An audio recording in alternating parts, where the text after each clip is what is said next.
Hi everyone, sorry I've been absent for a little while. Work's kind of got in the way, life has got in the way, and then over the weekend I came down with a cold. Yesterday I actually had no voice, so I'm still slightly bunged. Sorry. It's the life of a busy person. Anyway, I'm here with a June unboxing. Yes, I've missed May's. I may do it later this week. Bear with me. But June's Fairyloot box was broody banter. And we were promised broody characters, angst, and librarians. So we've got some delicious tea this month. This is strawberry and kiwi flavour, inspired by To Kill a Kingdom, which I have read. Very good retelling of The Little Mermaid. I'm quite into my fruity teas, so this is ideal for me. If you're not into fruity teas, can I suggest add a little bit of honey to it, because it really perks up some of the flavours. This is the Raven Boys, and I don't know if you can read that, but it says, "I am being perfectly effing civil." It's a great iron-on patch. I must put all these onto my bag. I've not read the Raven Boys yet. It is on my very long list of books that I need to read, but I quite like this. Here's a pin. This is from the Witchland series. This is actually a Blood Witch enamel pin, and it says, "Sometimes justice was all about the small victories." Anyone who's read the Witchland series, you know what that means. It's summer, so time for some ankle socks. I'm not really a fan of ankle socks because I like something over my ankles because they're always bruised and cut from where I keep kicking myself. But these are rather sweet. They've got little cat paw prints all on them, which is very nice. And it says "Simmer Down Kitten," which is inspired from the Lux series, another series I've not actually read. These are rather snazzy. They are paper clips. They're quite large paper clips. I mean, that's pretty much the length of my finger, which is quite nice. But they all feature various broody characters in there. So you've got Jace from the Mortal Instruments, Jax from Caravel, Rowan from Throne of Glass, and a nice broody quote. The woodmark again this month. I love woodmarks. They're just so tactile to have while you're reading your book. The quote says, "He tasted of a sweet liqueur and every delicious dark dream she'd ever had." And that's from Fire Falling. I don't even know anything about that book, so that's going to go on my research list. We were promised a new reading journal this month, and here it is. It's got some fabulous artwork. There you go. Of various narcissistic characters across the board. I'm going to have to actually learn who some of these people are, because I think that was the Cruel Prince. That's definitely Manon. Assuming that's a Raven Boy. There we go. So that's really nice. What's quite handy about this journal this time is they've taken out the diary aspect of it, which is quite handy for me because I already have a diary, my own personal journal as well, and the calendar, so I don't really need the diary pages.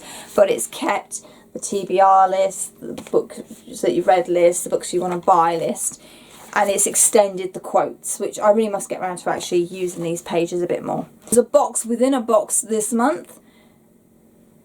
The quote is, "And above all, watch with glittering eyes the whole world around you, because the greatest secrets are always hidden in the most unlikely places.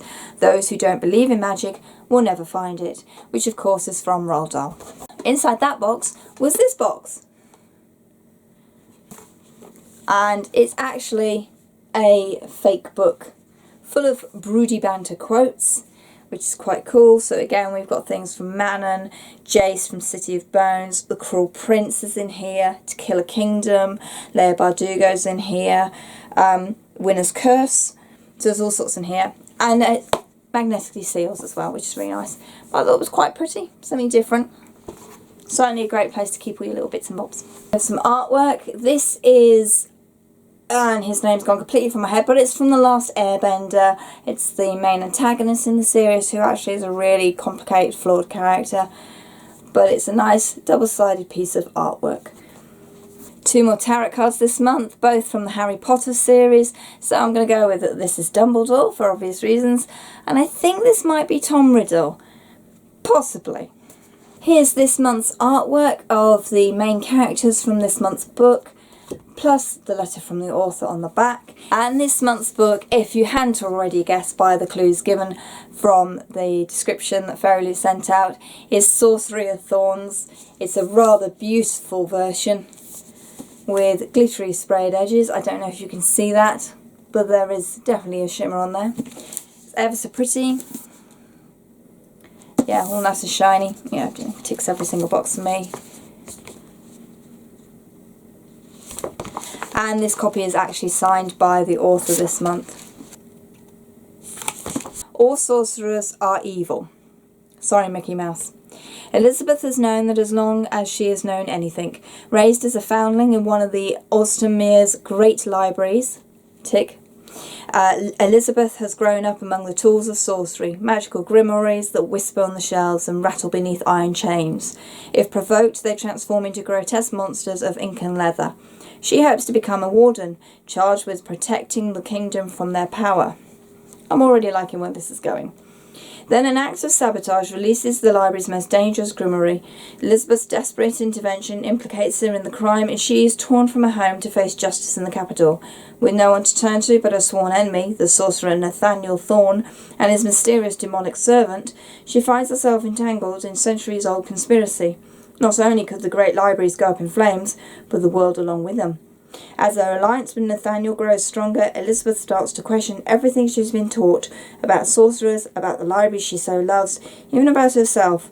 For Elizabeth has a power she could never have guessed, and a future she could never have imagined. Nice. So, mortal enemies, libraries, conspiracy theories, political intrigue, fake crimes. Yep. And a pretty cover.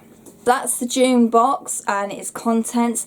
I actually quite like this box. Yes, there's a lot of fandoms in there that I have not read, which is probably really bad of me, but there are so many books out there, just where do you start? But I have to say that has not stopped me liking all the items in the box. This is what I like about Fairyloot. Even if you're not into the fandoms, the items are so well crafted and of high quality that you will actually quite like them. Unless, you know, tea and socks are not your thing. Did you get this month's box? What's your favourite item? I'm going to have to say the book, but it's normally the book. But I quite like the sound of strawberry and kiwi tea, so I'll let you know what that tastes like at a later point. Let me know down below in the comments what was your favourite item and what other books do you know about that are set in libraries. I'm going to recommend the Invisible Library series by Genevieve Cogman. Awesome series. Very unusual twist on the whole libraries idea. So let me know down below if there are any books set with libraries that you think are worth reading. In the description box you will find a link to a small booktuber. Please go and check them out, that would be really nice. You can also find my social media links and the link to my book blog where I have slightly more updated information and reviews on there. I hope anyway, possibly by the time this video goes out. As always, thank you very much for watching and happy reading. Bye.